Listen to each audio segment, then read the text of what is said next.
Hello everyone, class 4th, chapter number 10 time and exercise 10F exercise. As we have already done question numbers 1 to 5, right? And now we are going to start question number 6. So question number 6 is, what date is 23 days before 8th of June?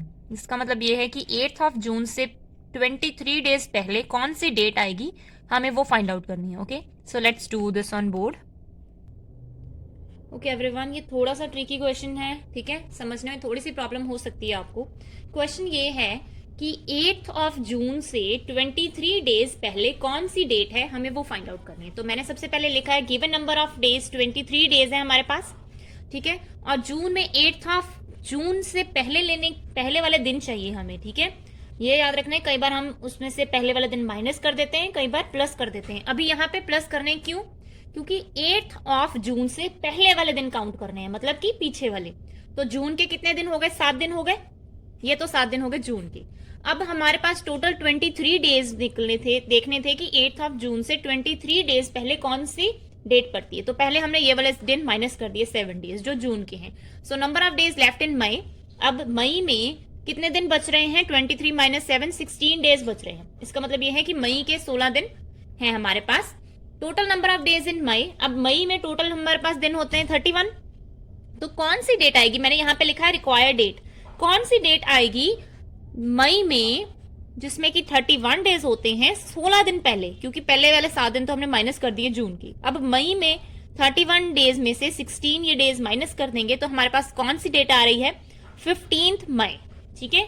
सो हम लोग यहां पे लिखेंगे hence 23 days before 8th of June is 15th May, right. थोड़ा सा tricky question है, but I hope आप लोगों को समझ आ गया, और अगर नहीं भी समझ आए तो प्लीज आप मेरे से डिस्कस कर सकते हो, ठीक है. So now let's do 7th question. 7th question is, Karthik's father left for Ambala on 8th of January. He returned home on 12th February. How many days did he remain out of home? Right? तो जनवरी की 8th of January को वो घर से बाहर जाते हैं. तो it means left for Ambala on 8th of January, right. तो इसका मतलब ये है कि जो आगे वाले 7 डेज हैं वो घर में ही रहते हैं, तो हमें वो नहीं चाहिए. हमने वो दिन काउंट करने हैं जितने दिन वो घर से बाहर रहते हैं, ठीक है. So number of days he remained out of home in January. तो पहले हम लिख लेंगे टोटल नंबर ऑफ डेज कितने होते हैं? 31 डेज होते हैं, और number of days remained out of home in January is 31 minus 7, 24 days. इसका मतलब है जनवरी के 24 डेज वो घर से बाहर रहते हैं. उसके बाद number of days he remained out of home इन फेब्रवरी. फेब्रवरी में वो 12th ऑफ फेब्रवरी को वापस आते हैं. तो इसका मतलब है आगे वाले जो 11 डेज हैं वो बाहर थे. सो फेब्रवरी के कितने दिन हो गए? 11 days. Hence he was out for 24 days जनवरी के और 11 डेज फेब्रवरी के. 24 प्लस 11 35 डेज वो घर से बाहर रहते हैं. So he remained out for 35 days, right. So our 8th question is, a fair started on 8th of February and ended on 10th of March. How long did the fair last? Take February to have 28 days. So everyone, we know कि February में 28 days होते हैं और leap year में 29 days होते हैं. तो हमें सबसे पहले गिवन ही है कि February में हमने 28 days ही लेने हैं, ठीक है. तो मैंने लिख लिया total number of days in February 28 days, साथ में लिखा है गिवन.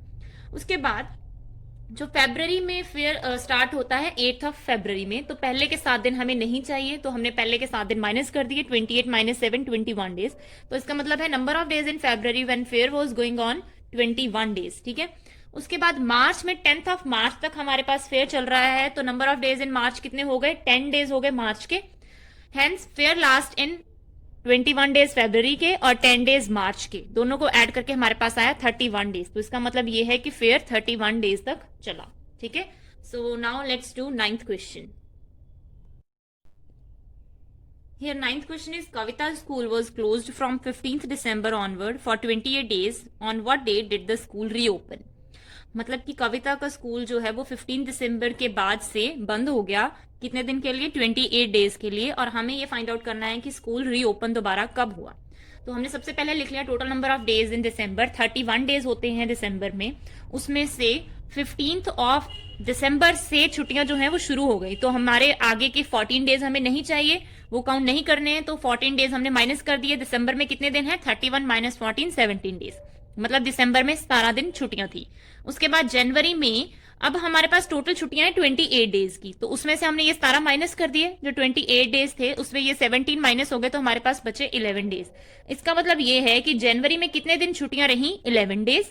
ठीक है, ये 28 पूरे हो गए, 17 जो हो गए दिसंबर के और 11 जो हो गए वो जनवरी के हो गए, तो टोटल 17 और 11 28 डेज हो गए complete.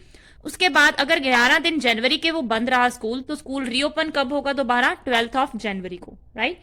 So this was the question कि 28 डेज के बाद स्कूल दोबारा रीओपन कब होगा, 12th ऑफ जनवरी को। So let's do 10th question. So 10th question is Salman's half yearly exams begin on 18th October. He start his revision 35 days earlier. When did he start his revision?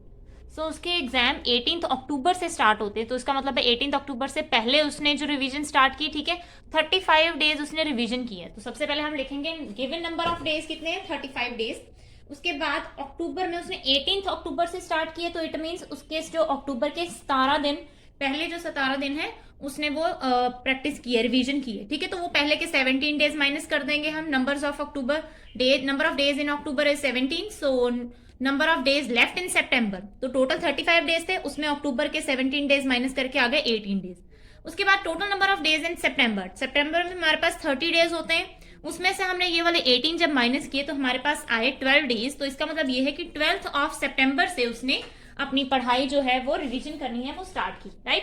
Hence everyone 10F exercise complete हो गई है, इसके साथ ही हमारा 10th chapter भी complete हो गया है। If you have any query about this chapter time, you can easily, you can clearly contact me, and इसकी जो मेंटल मैथ्स और MCQs है उसकी मैं पिक्चर भेज दूंगी, and you can subscribe my channel mathematics pressure also. Thank you so much.